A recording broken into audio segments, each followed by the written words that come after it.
नमस्कार दोस्तों, स्वागत है आपका हमारे चैनल जे वीडियोस में। पिछले 2 एपिसोड काफी इमोशनल दिखाए गए हैं और हम लोग भी देख के कुछ रिएक्शन का ज्यादा खास दे नहीं पाए हैं। और पूरे एपिसोड में माता कुंती और कर्ण का प्यार ही दिखाया गया है। और लास्ट एपिसोड में हमने देखा है कि कुंती माता कुछ बोलती नहीं है और कर्ण केवल सुन लेते हैं और उनकी तरफ बढ़ रहे हैं। ये कर्ण जो बढ़ रहे थे वो दरअसल कुंती माँ के हृदय की आवाज सुनकर बढ़ रहे थे। कर्ण ऐसा लग रहा है कि दुर्योधन से मिलने आए हैं। अब क्या वो दुर्योधन से मिलने आए हैं या माता कुंती से उनकी मुलाकात हो जाएगी और वो अपना राजपाट त्याग करके क्या कुंती माता के प्रति अपना समर्पण देंगे? बस ऐसा होता तो नहीं है, ये हमें पता है, लेकिन फिर भी एक माता और पुत्र के बीच में जो बात है वो जानने के लिए बने रहिए हमारे साथ। लेके चलते हैं आपको एपिसोड 54 पार्ट 1। अचानक से कहां हो रहा है? बालपन याद आ गया।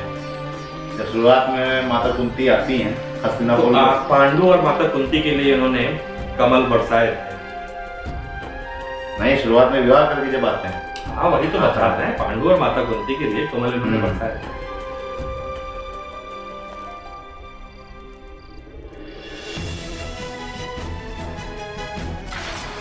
देखो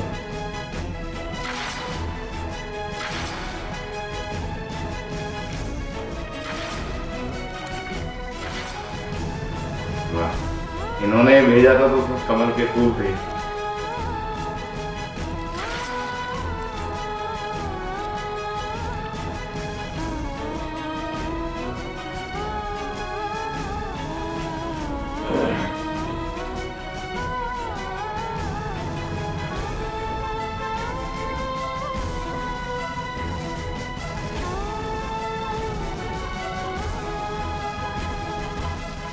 महारानी कुंती, हस्तिनापुर में सर्वप्रथम मैं स्वागत करना चाहता था आपका इन कमल के फूलों से। कदाचित उस इच्छा को मेरे हृदय ने कभी त्यागा ही नहीं।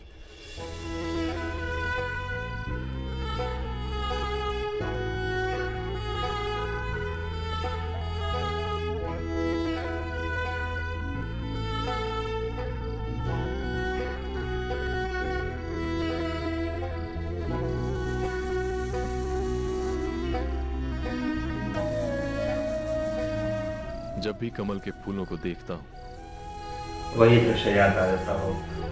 आपके चरणों का स्मरण होता है महारानी।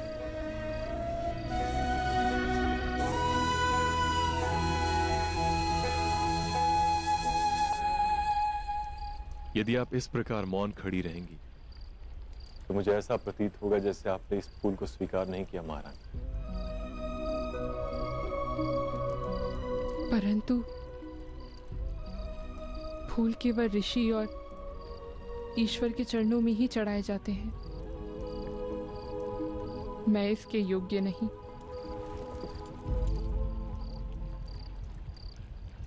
किंतु माता भी तो ईश्वर का ही रूप होती है ना महारानी। भाई, ये लाइन तो एकदम गजब की है, इनके लिए भी और जगत के लिए भी। और मेरे पिताश्री ने बालपन में शिक्षा दी थी मुझे कि राजा और रानी प्रजा के माता पिता होते हैं। इसीलिए बालपन में आशा थी कि महारानी कुंती मेरे साथ हो रहे अन्यायों को मेरी माता बनकर दूर करेंगी।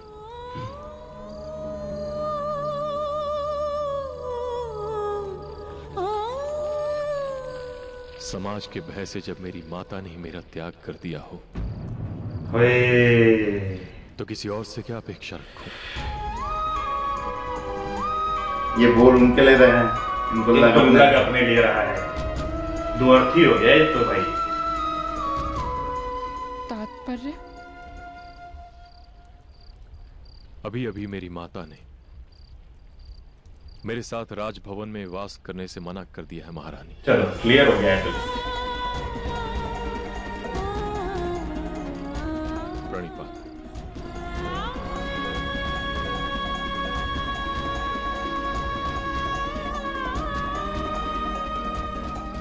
पुत्र,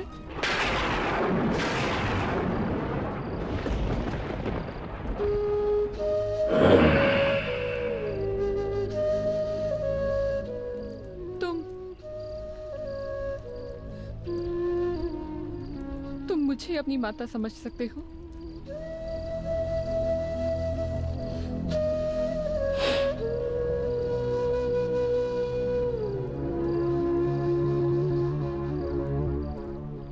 मैं राजभवन में अपने लिए नई माता ढूंढने नहीं आया महारानी।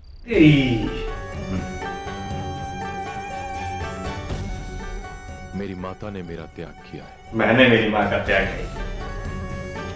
मैंने उनका त्याग नहीं किया है अभी। ये तो एक पुरानी इच्छा थी जो आज मैंने पूर्ण कर ली।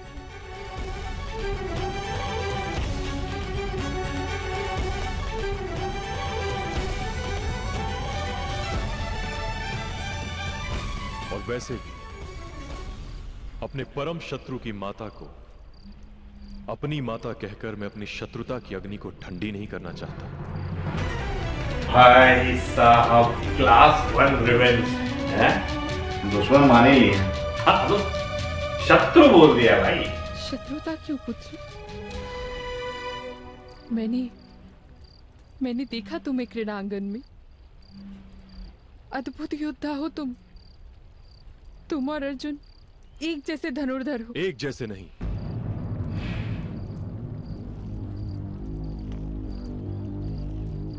आपके पुत्र से श्रेष्ठ धनुर्धर हूं मैं।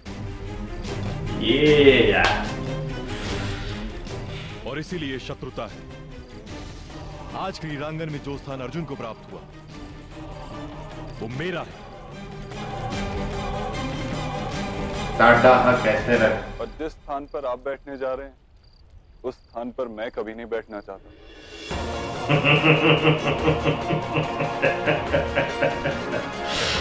क्या साइलेंट एंट्री मारी भाई साहब।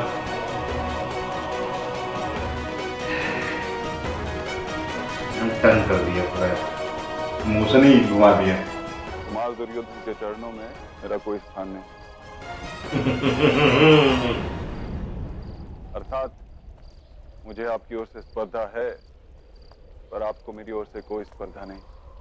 अर्जुन, अहंकार शौर्य को खा जाता है।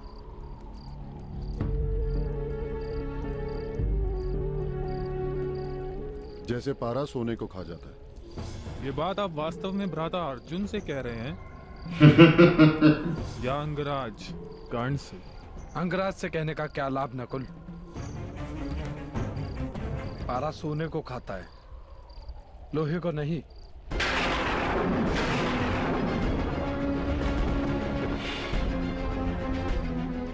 और जहां शौर्य के नाम पर व्यायाम के 2-4 खेल ही हो, वो सोना नहीं, लोहा है, लोहा। सहदेव, 5 भाई मिलके एक ही खिदाई कर रहे हैं। मत करो। माता क्या सुने क्या बोले। कर्ण,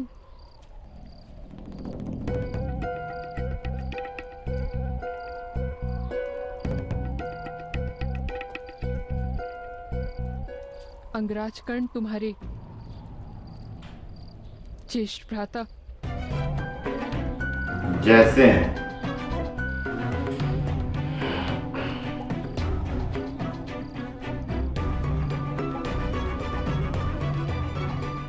ज्येष्ठ भ्राता जैसे हैं।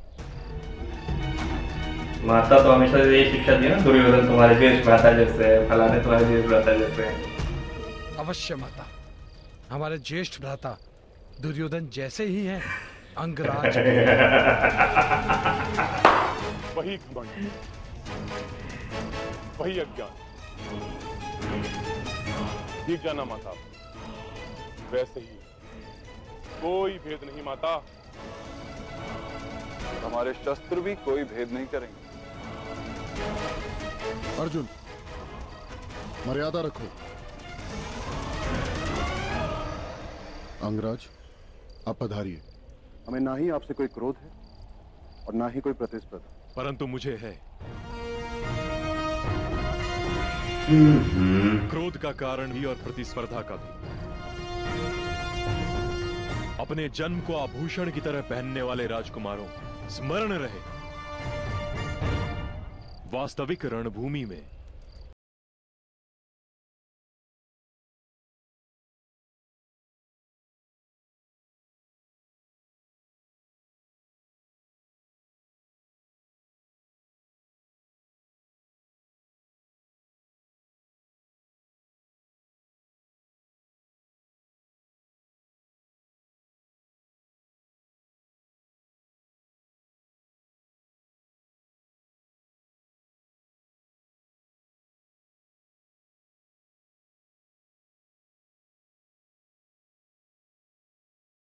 तो तुम्हारी मृत्यु अवश्य मेरे हाथों होगी।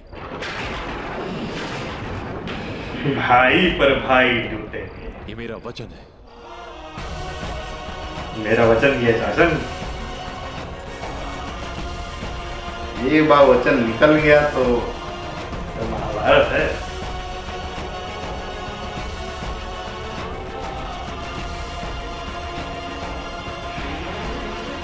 तो मतलब समझ रहे हो? तुम पांचों में सबसे ज्यादा पावरफुल आदमी कौन? अर्जुन। मैं उसी को मानता। नहीं तो उनके उसका भी है ना, स्पर्धा उन्हीं के साथ कर जा सकता है ना। धनुर्धारी है तो धनुर्धार के साथ ही स्पर्धा। उनकी स्पर्धा तो बचपन से शुरू है ना, साथ में। जो महाभारत का ओरिजिनल काव्य है उसमें कहीं पर भी ये वर्णन नहीं है कि कर्ण ने अर्जुन के साथ ज्ञान प्राप्त न किया हो। यानी कहने का तात्पर्य यह है कि अर्जुन और कर्ण दोनों ने गुरु द्रोणाचार्य से शिक्षा प्राप्त की थी। कर्ण ने कृपाचार्य से भी शिक्षा प्राप्त की थी। कर्ण ने जब ब्रह्मास्त्र की अभिलाषा जताई थी गुरु द्रोण से, तो गुरु द्रोण ने मना कर दिया था, क्योंकि कर्ण की अभिलाषा के पीछे जो उद्देश्य था वो था प्रतिस्पर्धा और अर्जुन को हराने या मारने की नीयत। तो गुरु द्रोण ने उस वक्त कहा था कि ये दरअसल बच्चों के खेलने का औजार नहीं, ये संसार के लिए है। संसार की जिसे कहते हैं ना कि सांसारिक व्याख्या जहां पे आ जाती है वहां पे चीजें इतनी कॉमन नहीं हो जाती कि आप किसी एक आदमी से दुश्मनी निकालने के लिए ब्रह्मास्त्र चलाते। खैर ये ओरिजिनल स्टोरी है और यहाँ महाभारत में जो हम देख रहे हैं उसका सीरियल थोड़ा सा रूपांतरित है। देखिए सीरियल समझ के एंजॉय कीजिए। ब्रह्मास्त्र एक तरह से वही तो हो गया कि इमरजेंसी। हाँ इमरजेंसी मतलब कुछ नहीं बचा तो ब्रह्मास्त्र चलाएंगे। तो अब यहाँ पे जो प्रतिस्पर्धा दिखाई जा रही है कर्ण और अर्जुन के मध्य, वो कुछ इस कदर की है कि मतलब मिलो तो बाहर मिलो। नहीं माता कुंती किस दुविधा में फंसी है। कुंती की दुविधा अगर देखी जाए तो एक पुत्र दूसरे पुत्र को बोल रहा है कि मैं तुम्हारे प्राण लूंगा और कोई नहीं है इस जगह पे जो तुम्हारे प्राण ले। क्या ही बताएं। और वहां अब सब लोग हैं मौन, पांचों भाई तो यही, इधर एक कह रहा है एक को मारूंगा, उधर पांच मन में सोच रहे तुम मिलो बाहर। लेकिन वो माँ के ऊपर क्या गुजर रही है। खैर बहुत इमोशन था इस एपिसोड में भी। जल्दी लौटेंगे एक और नए एपिसोड के साथ। तब तक के लिए हमें इजाजत दें और प्लीज हमारे चैनल को लाइक शेयर एंड सब्सक्राइब करना ना भूलें। तब तक के लिए राधे राधे।